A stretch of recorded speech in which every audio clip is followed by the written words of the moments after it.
اور پھر توقع یہ تھی کہ پاکستان اتنے بڑے سہنے سے گزرنے کے بعد سبق سیکھے گا، اور پھر جو اس سانے کے چند ہی سال بعد جو پاکستان کے پہلے الیکٹڈ لیڈر کے ساتھ جو ہوا وہ بھی ہمارے سامنے، یعنی کہ ہم نے کوئی سبق نہیں سیکھا، اور 11 سال پھر ہم مارشل لاء کی طرف بڑھ گئے۔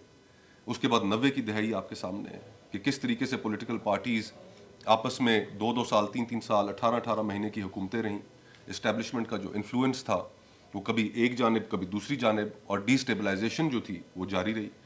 پھر مارشل لاء آ گیا، اور اس کے بعد 2008 سے ہمیں لگنا شروع ہوا، وکلا تحریک بھی ہوئی، شہید بے نظیر بھٹو کی جو شہادت تھی وہ ایک پاکستان کی سیاسی تاریخ میں بہت بڑا سانحہ تھا کہ شاید اب دوبارہ وہ غلطیاں نہیں دہرائی جائیں گی، لیکن اس کے چند ہی سال بعد میمو اسکینڈل بھی سامنے آ گیا۔ پھر ایسی صورتحال بھی ہمیں دیکھنے کو ملی کہ جس میں ایمبولینسز پلیس کر دی گئیں صدر ہاؤس کے سامنے، اور پھر 2018 کے الیکشنز کے اندر جو ہوا، پولیٹیکل لیڈرز کو ان 7-8 سالوں میں جوڈیشل ایکٹیوزم کے نام پر جس طریقے سے 58(2)B کا استعمال ہوتا رہا، یوسف رضا گیلانی صاحب، پھر اس کے بعد میاں نواز شریف صاحب، اور آج ہم اس مقام پر کھڑے ہیں کہ وہی سوال ہمارے سامنے ہے کہ یہ ملک چلانا کس نے؟ آخر یہ کیا وجہ ہے کہ اس ملک میں کوئی وزیر اعظم بھی آج تک اپنی مدت پوری نہیں کر سکا؟ لیاقت علی خان صاحب کا ریکارڈ ان سبسیکوینٹلی کوئی اس ملک میں نہیں توڑ سکا جتنا عرصہ وہ وزیر اعظم رہے، کوئی اپنی ٹرم مکمل نہیں کر سکا۔ 23.5 کروڑ لوگوں کا یہ ملک ہے، ہمیں کس جانب اس کو لے کے جا رہے ہیں؟ اور جب تک ہم یہ پرنسپل کانٹرڈکشن نہیں طے کریں گے، بہت سے لوگ سیاستدانوں کے کردار پہ بھی سوال اٹھاتے ہیں، اور جائز سوالات ہیں ان کے، we can't blame them because ہمارے اندر بھی بہت کمزوریاں رہیں، لیکن ہماری طرح کے لوگ ہیں بھارت میں، ہماری طرح کے سیاستدان ہیں بنگلہ دیش میں کہ جو اپنے ملکوں کو آگے لے کر چلے گئے، اور کبھی آپ وہاں کی اگر پارلیمنٹ کی آپ اسٹیٹسٹکس اٹھا کر دیکھیں ان کی لوک سبھا کی، تو وہاں پر جتنے پارلیمنٹیرینز لوک سبھا کے جو ممبرز ہیں اسٹیٹسٹکلی اگر آپ دیکھیں تو وہاں پر لوگوں کے اوپر زیادہ کرمنل چارجز اور ایف آئی آرز ہیں جو بنسبت پاکستان کی پارلیمنٹ آپ کو ان کے سامنے فرشتہ لگے گی۔ ہسٹری شیٹرز رہے وہاں۔ تو ہم نے اب مزید پاکستان 75 سال جس طریقے سے چلایا جاتا رہا، اس میں ہماری اسٹیبلشمنٹ کا ایک بہت بڑا رول تھا، پولیٹیشینز کو ڈیمونائز کیا جاتا رہا، حتیٰ کہ قائد کی بہن کو فاطمہ جناح صاحبہ کو غدار وطن ٹھہرایا گیا، یہ سلسلہ چلتا رہا، اور ہم ایک سیکیورٹی اسٹیٹ کی ایک بدترین اگزامپل کے طور پر ہم دنیا میں جانے اور پہچانے جاتے ہیں۔ اب ہمیں یہ تبدیل کرنا پڑے گا۔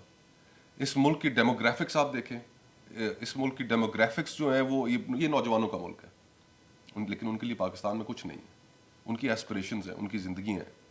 ہمیں پاکستان کو تبدیل کرنا پڑے گا، اور جو ہم نے یہ بگاڑ پیدا کیے ہیں، اس سیکیورٹی اسٹیٹ کی جو کمپلشنز تھی، یہاں پر مذہبی شدت پسندی ہم نے اپنے معاشرے میں جس طرح پھیلائی، جس طریقے سے لوگوں کی ذہن سازی کی گئی، آج ہم اسلامی دنیا کے اندر بھی ایک انوملی ہیں کہ اگر سعودی عرب اپنے آپ کو تبدیل کرنے کے لیے وہاں پر قوانین بدل رہا ہے، اپنے معاشرے میں شخصی آزادیاں دے رہا ہے، لیکن یہاں پر ہم دینے کے لیے ابھی تک تیار نہیں ہے، سیاسی آزادیاں تو دور کی بات ہے۔ آپ ترکی دیکھیے، جو وہاں پر شخصی آزادیاں اویلیبل ہیں، کیا ہم تصور کر سکتے ہیں کہ پاکستان میں ان کے لیے کوئی بات کرے گا؟ دبئی دیکھیے، آپ عمان دیکھیے، آپ مصر دیکھیے، آپ ملیشیا دیکھیے، کیا وہ شخصی آزادیاں ہم سب نے ٹریول کیا ہے کم و بیش کبھی نہ کبھی کسی وقت؟ کیا آج ہم اپنے ملک کو دبئی بنانے کے لیے یا جو شخصی آزادیاں وہاں پر اویلیبل ہیں کیا ہم یہاں پر دے سکتے ہیں؟ یہاں پر تو مولوی صاحبان ہمارے گلے میں پڑ جائیں گے۔ یہ کس چیز کا نتیجہ؟ وہی سیکیورٹی اسٹیٹ کی کمپلشنز تھی، لوگوں کے ذہن سازی کی اختیار کیا، اور نتیجہ یہ نکلا کہ آج اس سال پاکستان سے 10 لاکھ لوگوں کے قریب لوگ مائیگریٹ کر چکے ہیں۔ ہمارے ہاں جو ایوریج مائیگریشن رہی ہے وہ 1.5 سے 2.5 لاکھ کے درمیان فلکچویٹ کرتی رہی ہے۔ 10 لاکھ لوگ کے قریب پاکستان، 9.5 کچھ، اور وہ یہ آج سے چند ماہ پہلے کی ڈیٹا ہے، 10 لاکھ کے قریب لوگ یہاں سے نکلے ہیں، جن کے اندر آرکیٹیکٹس ہیں، جن کے اندر ڈاکٹرز ہیں، جن کے اندر انجینئرز ہیں، جن کے اندر لائرز ہیں، جن کے اندر جرنلسٹس ہیں، کاروباری افراد اپنا پیسہ لے کر اس ملک سے جا رہے ہیں کہ نہ جانے یہاں پر کیا ہونے جا رہا ہے۔ تو آج یہ چیزیں ہماری آنکھیں کھولنے کے لیے کافی نہیں ہیں؟ We are a failed state. اگر فیلڈ اسٹیٹ کی کوئی ڈیفینیشن ہے, اگر کسی نے ہمیں کہا نہیں ہے کہ آپ فیلڈ اسٹیٹ ہیں, تو کیا ہم یہ لاجکلی, کیا ہمارے پاس یہ فیکلٹیز کی کمی ہے کہ ہم نہ دیکھ پائیں کہ ہم فیلڈ اسٹیٹ ہیں یا نہیں ہیں؟ وجاہت بھائی نے جو بات کی, کون پاکستان میں آ کر فورن ڈائریکٹ انویسٹمنٹ کرے گا؟ یہاں پر آپ کا نظام انصاف آپ اٹھا کر دیکھیں, کارکے کی اگزامپل آپ کے سامنے موجود ہے, آپ کے سامنے ریکوٹک کی اگزامپل موجود ہے. یہاں پر ٹیررزم کی جو صورتحال ہے, کوئی عقل کا اندھا ہی ہوگا جو پاکستان آ کر یہاں پر انویسٹمنٹ کرے گا. تو انویسٹمنٹ پھر ایونچولی جو پاکستان کا رائٹ فل شیئر تھا وہ بھی پھر بنگلہ دیش چلا جائے گا. سوال یہ تھا کہ ٹھیک کیسے ہوگا. تو میں نے تو آپ کو بتایا کہ جب تک ہم اپنی پرنسپل کانٹرڈکشن نہیں طے کریں گے اس وقت تک پاکستان ٹھیک نہیں ہوگا. آئین ہمارا اسی طرح ہے کہ جس طریقے سے ایک ہاسٹیج ہوتا ہے, 8 سے 28 تک ہی اصل آئین ہے گور بھائی, باقی جو سارا آئین ہے وہ تو پروسیجرل ہے صحیح کہ آڈیٹر جنرل کیا ہوگا, آڈیٹر جنرل کے کیا اختیار ہے. سوشل کانٹریکٹ تو وہی ہے 8 سے 28 تک. ان 8 سے 28 کی جتنی شکیں جو ہر شہری کو, بلکہ یہ کہا جائے کہ 8 سے 28 ہی بھٹو ہے, باقی تو 1935 ایکٹ ہے. بالکل ایگزیکٹلی. اور اس میں گور بھائی اتفاقاً میرا تھوڑا سا ایجوکیشن بھی اور بطور وکیل بھی تھوڑا سا ہیومن رائٹس کا ایکسپیرینس بھی ہے, تو جب میں نے چیزیں دیکھی, پڑھی, سمجھنے کی کوشش کی, طالب علم ہی ہوں, حیرانگی اس چیز پر ہوئی کہ یہ 8 سے 28 تک کے جو ہمارے آرٹیکلز ہیں نا, یہ جو شہریوں کے حقوق ہیں, جو شہریوں کو ریاست کے ساتھ باندھتے ہیں, بہت کم فرق ملے گا آپ کو ان کی لینگویج میں اور universal declaration of human rights میں. بہت کم ملے گا فرق آپ کو ICCPR جو انٹرنیشنل کووننٹ ہے on civil and political rights میں, اس کی لینگویج میں اور اس کی لینگویج میں. ٹھیک ہے. اور جس وقت پاکستان بننے جا رہا تھا, قائد اس وقت زندہ تھے, universal declaration of human rights سامنے آ چکی تھی, اقوام متحدہ کا قیام ہو چکا تھا, لیگ آف نیشنز ریپلیس ہو چکی تھی, اور جنگ عظیم دوم کا ایک تجربے سے بھی انسانیت گزر چکی تھی. اور یہ طے کیا گیا universal declaration of human rights کے انسانوں کے حقوق آخر ہیں کیا, ان کو طے کیا جائے, ان کو لکھا جائے, تاکہ کوئی جنگ عظیم دوم, اور کیونکہ میکنائزڈ وارفیئر ہو گیا, نیوکلیئر ویپنز کا استعمال ہوا, تاکہ اس طرح کی چیزیں دوبارہ نہ ہو سکے, کوئی منیمم سٹینڈرڈز دنیا کریٹ کرے. پاکستان وہ واحد اسلامی ملک تھا کہ جس کو ان 8 سے 28 تک کی جو شکیں ہمارے آئین میں ہیں, جو universal declaration of human rights میں موجود ہیں, واحد اسلامی ملک تھا جس کو اس کی کسی ایک شک کے اوپر بھی اعتراض نہیں تھا. یہ پاتھ تھا جو ہمارے فاؤنڈنگ فادرز نے ہمارے لیے سیٹ کیا تھا, اور وہی 8 سے 28 جو ہے وہ ہائی جیک کر لیا گیا. پھر ان 8 سے 28 تک کی پھر ہم نے گفتگو نہیں سنی جب تک ہمارا آئین دوبارہ نہیں بنا. تو عمل ان کے اوپر کیا ہو رہا ہے آج, مسنگ پرسنس کی جو صورتحال ہے, اینڈ جس برس ہم نے کنونشن اگینسٹ ٹارچر جی پہ سائن کیا اور ریٹیفائی کیا 2006, that precisely is the year کہ مسنگ پرسنس کا فنامنل شروع ہوا, جو کہ ورسٹ فارم ہے اسٹیٹ ٹیرر کی. لیکن اسٹیٹ آپریشن. تو بیسیکلی تو یوں لگتا ہے کہ جس طرح وہ جو سول ملٹری ریلیشن کی ایک ٹرمنالوجی ہے, یا پھر یوں کہہ رہے ہیں کہ جس طرح یوں لگتا ہے کہ جس طرح پاکستان کے اوپر پاکستان کے ملازمین قابض ہیں. جی ہاں. تو حل کیا ہے اس کا آپ کے نزدیک, کہ کس طرح, جس طرح گوہر نے کہا آئین, آپ نے کہا کہ آئین تو ہائی جیک ہے, تو اس کو مطلب آپ کے جو تصور ہے آپ کے ہاں کہ یہ جو ہائی جیک ہے یا ہاسٹیج ہے, اس کو کس طرح آپ آزاد کروائیں گے, چھڑوایا کیسے؟ اسی میں ایڈ کرنا ہے. آپ کے خیال میں آپ جو کاوش کر رہے ہیں اس وقت, اس میں تمام سٹیک ہولڈرز, جس کے اندر پولیٹیکل پارٹیز بھی ہیں, ادارے جن کو ہم کہتے ہیں وہ بھی شامل ہیں, یہ ریئلائزیشن ان کے اندر ہے یا آپ فیل کرتے ہیں آپ آئسولیٹڈ ہیں؟ وی فیل جی کہ ہم سارے آئسولیٹڈ ہیں. پاکستان ہاسٹیج ہے, اور پاکستان میں کرائسس کی جو گریوٹی ہے ہم اس کو اپریشیٹ ہی نہیں کر پا رہے ہیں. اور ہمیں ایسے لگتا ہے, میرے منہ میں خاک, کہ یہ لاسٹ ڈچ ایفرٹ ہے کہ لوگوں کے اندر یہ اویئرنیس پیدا کی جائے کہ کہانی ختم ہو چکی ہے. معاشی طور پہ جتنا ہمارا دیوالیہ نکلنا تھا تو وہ تو نکل چکا, لیکن سیاسی طور پہ بھی ہمارا دیوالیہ نکل چکا ہے. ہمارے معاشرے کے اندر وہ گوادر میں بیٹھے ہوئے کسی شخص کی